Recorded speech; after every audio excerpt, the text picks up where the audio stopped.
done in just letting the family know that that's a risk. So if you've got conscientious parents, this is something that can actually start a conversation. If you don't have conscientious parents, if the parents just don't, if they're not communicating well with them, then that's a different matter.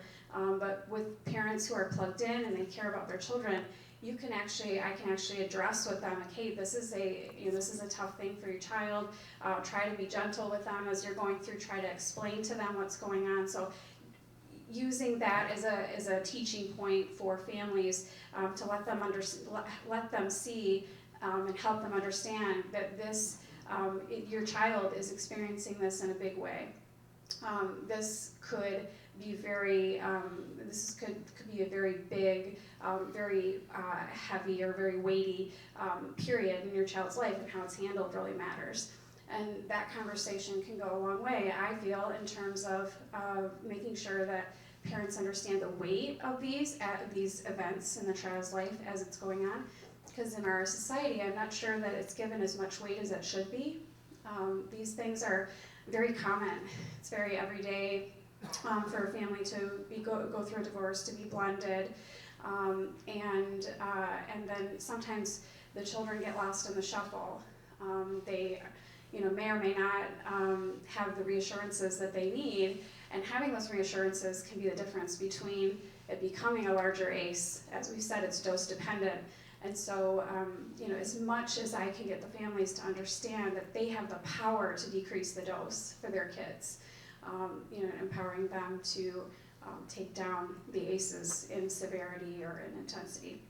And so that would be, that I think starting the conversation with families on all of these matters goes a long way. And so then beyond that, when we go into the teenage years, unfortunately, those are the years where we can start to see some of the effects of the ACEs that we didn't know about when they were little.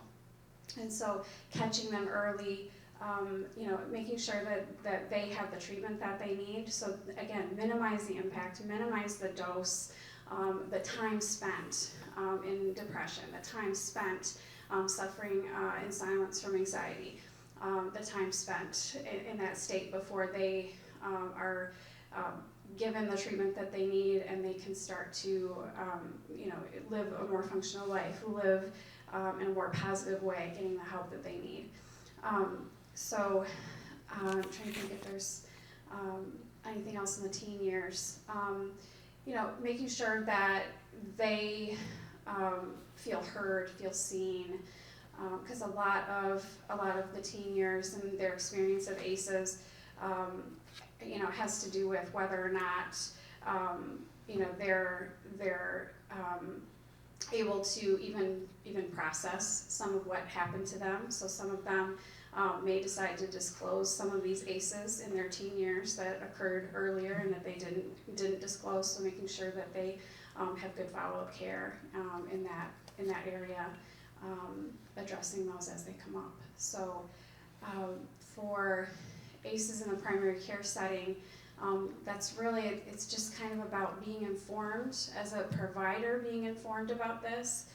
My interactions with families, it becomes a little bit more about the web of all of these effects, and less about just, are you drinking your milk, and are you taking your vitamins, or are you getting enough physical activity? So it does become difficult to fit all that in a 15 to 30 minute slot.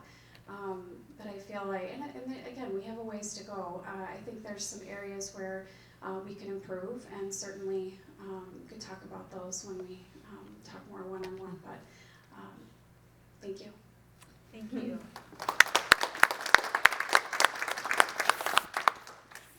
Thank you. Dr. Donna Lowry.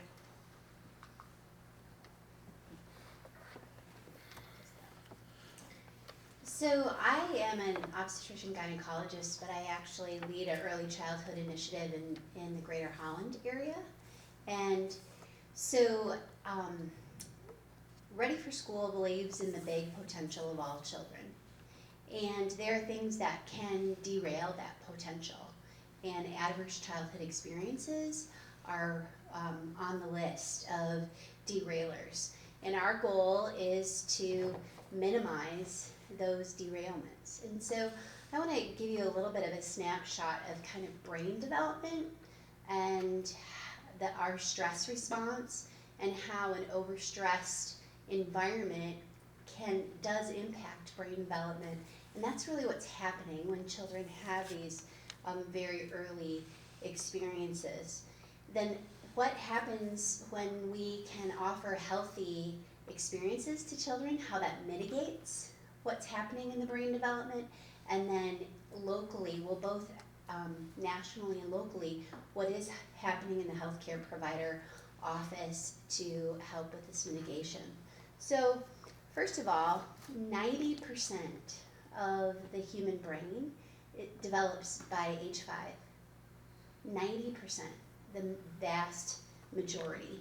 And that is an astounding fact. And that's why in 2014, I advocated to for our community health assessment, the screening for ACEs, because 90% of the brain is formed in the first 5 years, and our brains develop as hubs of processing information.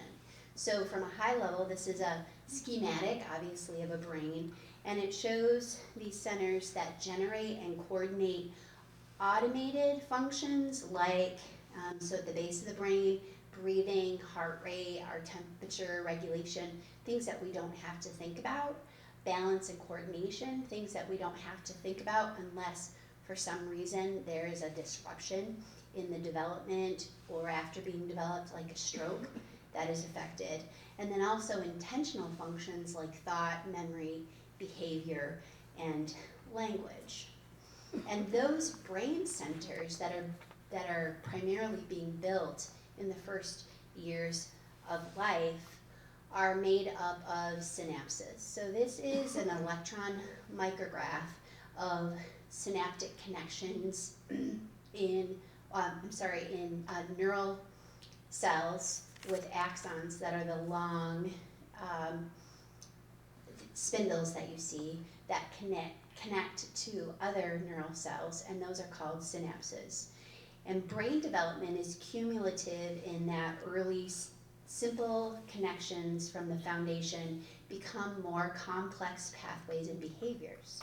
So our balance and coordination is connected to our visual processing. And if those superhighways don't function correctly or don't form correctly, then we don't have the important architecture or highways of communication transfer in our brains that we need. Neural growth occurs more rapidly in early childhood than any other period of life. We already talked about that. In the first few years, 700 new connections are formed, not every hour, not every day, but every second. So 700 new connections every second. After a period of rapid synaptic growth by about age 2, which you see, so you see prenatal to 2 years, where you have the highest concentration of neural cells, then the brain starts to prune back, because it says, I'm using this highway over and over and over and over again, and I'm not using these other pathways, and so you get pruning. So you see here, the picture looks quite different at 2 years than it does at 6 years, where you can lose about 50% of those synapses, but that's a part of normal brain development. And this is a double-edged sword. On one hand, positive, healthy growth experiences help develop brains that are efficient and capable of challenge.